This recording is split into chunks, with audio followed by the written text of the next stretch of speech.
गणपती बाप्पा मोरया, मंगलमूर्ती मोरया. अरे तयारी झाली की नाही बाप्पाची? पासपोर्ट तयार दिसतोय, बॅग भरली आहे, काय नाही तर PCR टेस्ट पण तो करून येतोय.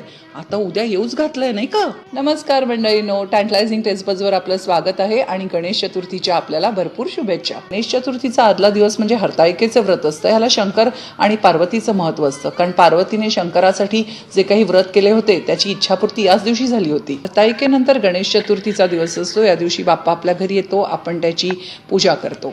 गणेश चतुर्थीनंतर ऋषी पंचमीचा दिवस असतो आणि तो एक शुभ उत्सव आहे. श्रद्धेनुसार आपण भारतातील ऋषीमुनींचा सन्मान करण्यासाठी हा दिवस समर्पित आहे. या दिवशी ऋषीची भाजी बनवली जाते. Rushichi bhaji is like a vegetarian stew and it is extremely nutritious and delicious, and every family has its own recipe. I make Rushichi bhaji not just during Rushi Panchami but also throughout the year because it has got tons of health benefits and thanks to the many ingredients in it. I have Rushichi bhaji just plain without any roti or rice because I feel this is like one pot meal inclusive of all the nutrients and so delicious. Let's look at the recipe now.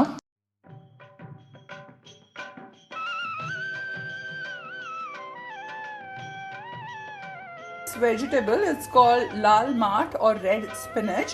This is very important to make rushichi bhaji, and when you take this one stem, you're supposed to be plucking up the leaves. So after plucking up the leaves, we are also going to use stem. So we will be cutting this into half and try to remove all these additional threads out of it, and then we are going to chop them fine like this from all the sides. Even turn it around and remove them. So basically the Rushichi bhaji doesn't take much of time, but the preparation takes a long.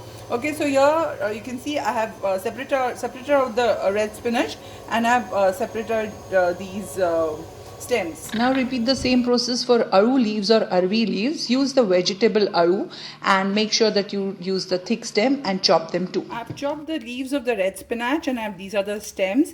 Then I've taken peanuts, I've taken fresh green peas also. So this is ready. Then I'm along with that I'm going to use some corns. Then I'm going to use pumpkin.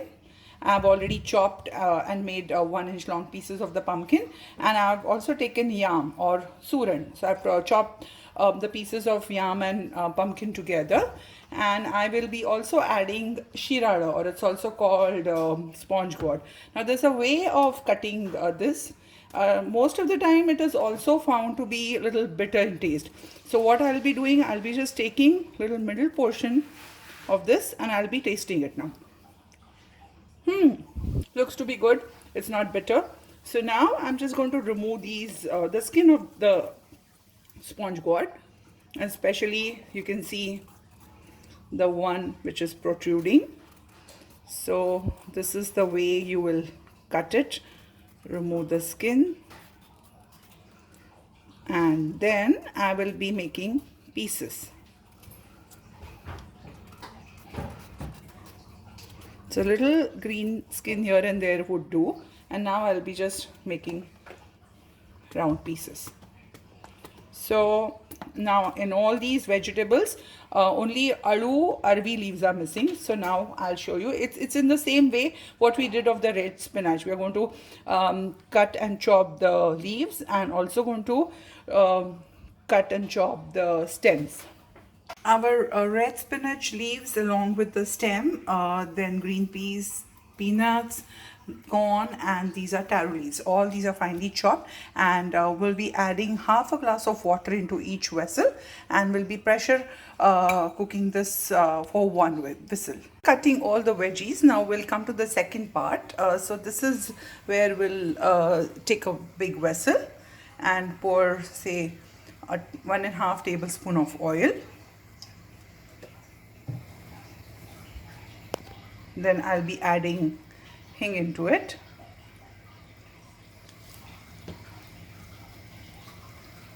Then goes some jeera, and I have finely chopped green chili. Green chilies are from my garden. This will give nice aroma to our Rushichi bhaji.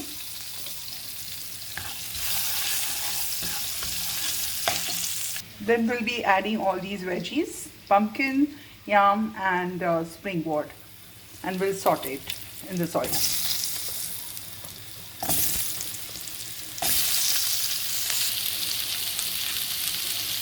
We'll add half teaspoon of salt and we'll mix it. We'll cover this and allow this to cook. At the same time, my pressure cooker, all the leafy vegetables are getting cooked in the pressure cooker. So now let's cook all these veggies in the pan. There comes the third part of Rushichi bhaji, and this is the watan, what we need, the masala. So it's going to be again jeera, 3-4 green chilies, 2 inches of ginger. Then I have taken tamarind or tamarind pulp and coconut. Now the salt we've already added, so just be careful. And we'll be grinding all these together and we'll be keeping it ready. Now we'll just check the status of the veggies, and it's all cooked here. You can see it has become nice and soft. Now one by one we'll be adding our leafy vegetables, which I just got out of the pressure cooker. This is red spinach, then the taro leaves. We'll mix them well. This is a liquid gravy vegetable, so I have added 1 cup of water in this. And now we'll be adding our coconut, grated coconut, which is just out of the mixie. We'll be adding this now. We'll give a good mix. Along with this, we'll be adding some jaggery. We've already added tamarind pulp, and now one can add salt. Remember, we have added salt earlier also. And now I'll give a good mix to this. Now the gravy is boiling, and we'll be cutting the corns into bite-sized pieces, and we'll add it into this. I've not added turmeric, that's why my color is just pure, nice and pink color. Now I'll keep it for 5 minutes on a simmer, and then Rushichi bhaji is ready. Our Rushichi bhaji is ready. Do cherish and enjoy our traditional Rushichi bhaji. This video is dedicated to my father Prabhakar Patange, who left for his heavenly abode on Rushi Panchami day. Missing you, Papa.